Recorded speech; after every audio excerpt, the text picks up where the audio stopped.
धनतेरस की पूजन का सबसे बड़ा महत्व यही है,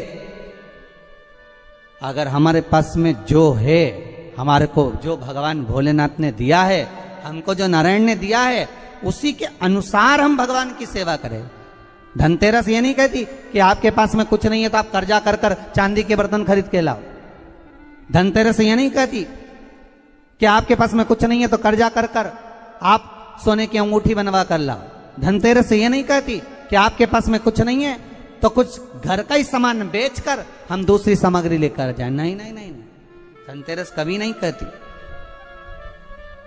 माता लक्ष्मी की कथा, धनवंतरी की कथा नहीं कहती कि आप कर्जा लेकर अपने घर में फ्रिज लाएं, वॉशिंग मशीन लाएं, या सामान लाएं, या कपड़े लाएं, या वस्त्र लाएं, या आभूषण लाएं।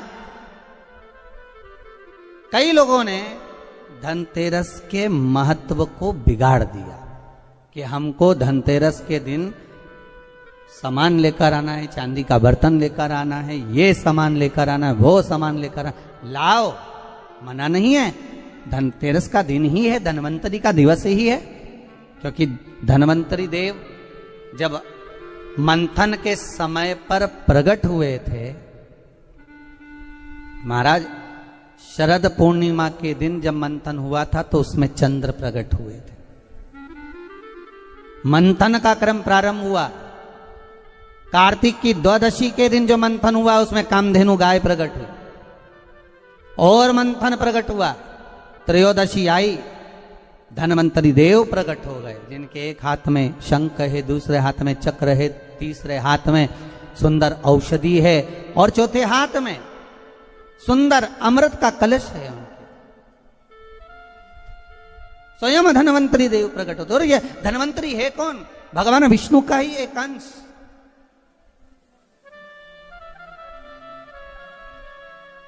त्रयोदशी को धनवंतरी देव प्रकट हो गए। चतुर्दशी आई, मां कालका प्रकट हो गई। अमावस्या आई, माता लक्ष्मी प्रकट हो गई। ऐसे मंथन में निकल रहा, पर धनवंतरी के हाथ में अमृत कलश है। इसलिए हमारे यहां हिंदू धर्म में ये रीति रही है कि धनतेरस के दिन कोई सामग्री खरीदी जाती है, पीतल की, तांबे की, कोई वस्तु हम खरीदते हैं। पर आज का समय का जो फैशन बढ़ता गया तो कहा साहब चांदी के बर्तन खरीदना जरूरी है, चांदी का सामान खरीदना जरूरी है, सोने का पात्र, सोने की वस्तु खरीदना जरूरी है, ये सामग्री खरीदना। तो यहाँ शास्त्र नहीं कह रहा कि महाराज इतने महंगे महंगे पदार्थ खरीदो और घर में कर्जा कर लो। शास्त्र तो यह कहता है कि धनवंतरी की पूजन करना है आपको। अगर आप एक सामग्री भी लेकर आ रहे हैं तो उसमें आपका भाव जुड़ा होना चाहिए, कर्जा नहीं जुड़ा होना चाहिए।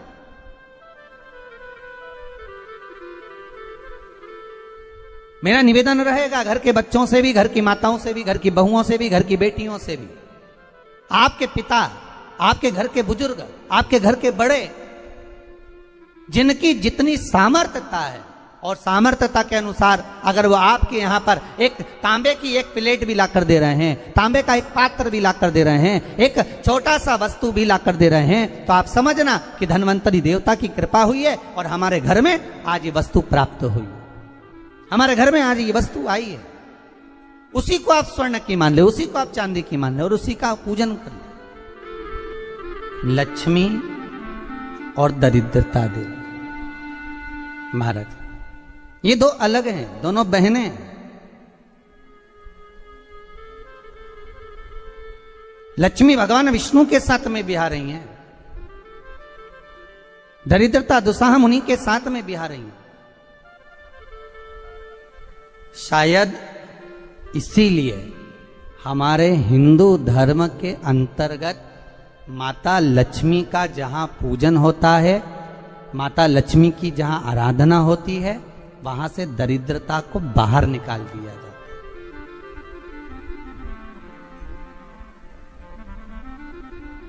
कितने दिनों पहले किसी के यहाँ 10 दिन, 15 दिन, 20 दिन पहले से सफाई का क्रम प्रारंभ हो जाता है। बार बार घर की झाड़ू लगाना, पुताई करना, सफाई करना, जो अटाला सामान है, बेकार सामग्री है, जो किसी काम की नहीं, उसको ले जाकर कहीं डाल देना, कहीं भेज देना। घर को सुरक्षित, साफ क्योंकि लक्ष्मी उसी घर में प्रवेश करती है जहां पर निर्मलता होती है। दरिद्रता वहीं प्रवेश करती है जहां आलस हो, बहुत सारा कबाड़ा जिसके यहाँ पड़ा हुआ हो, बहुत सारा फैलारा जहाँ पड़ा हुआ हो, झूठे बर्तन जहाँ पड़े हुए हों, साथ ही झूठी सामग्री जहाँ पड़ी हुई पूजा हो, जरूर करें। वहां इससे पर दरिद्रता का प्रवेश, घर में भरपूर धन की प्राप्ति होगी। वहां दरिद्रता प्रवेश कर जाती। लक्ष्मी का स्मरण भगवान शिव कह रहे हैं, ख्याति ओ माता ख्याति, अगर आपको लक्ष्मी को देना है तो भगवान विष्णु को दीजिए। पर भगवान विष्णु को लक्ष्मी मिले, भगवान नारायण ने कहा मैं विवाह करने को तैयार हूं, लक्ष्मी से विवाह करूं, पर बात केवल इतनी सी है कि लक्ष्मी मेरे चरणों में रहे। आप सबसे एक निवेदन करूं,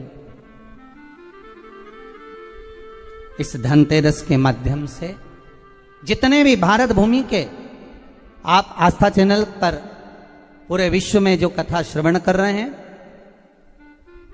धनवंतरी पूजन की, धनतेरस पूजन की, शिव द्वारा लक्ष्मी जी को मार्ग बताना और धनतेरस के दिन प्रत्येक जीव के घर में माता लक्ष्मी का पूजन होना, प्रवेश करना। महाराज भगवान शिव स्वयं भगवान नारायण से कहते हैं कि आप लक्ष्मी को अपने चरणों में रखो।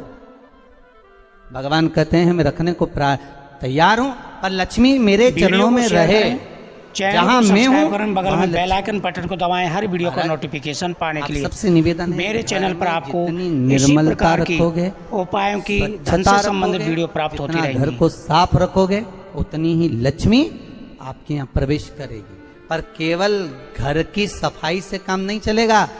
शिव महापुराण की कथा कहती है घर की सफाई के साथ में मन की भी सफाई होना चाहिए।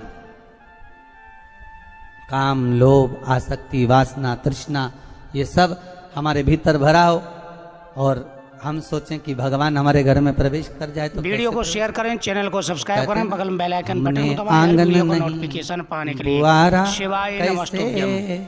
आएंगे हरि, अब तक गंदा पड़ा है द्वारा, कैसे आएंगे हरि, कैसे आएंगे हरि, कैसे आएंगे हरि, अब तक गंदा पड़ा है द्वारा, कैसे आएंगे हरि।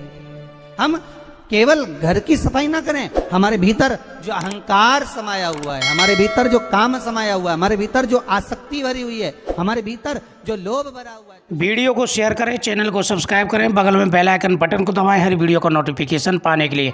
मेरे चैनल पर आपको हर प्रकार के उपाय की वीडियो प्राप्त होती रहेंगी। साथ ही कमेंट में शिवाय नमस्तुभ्यम जरूर लिखें।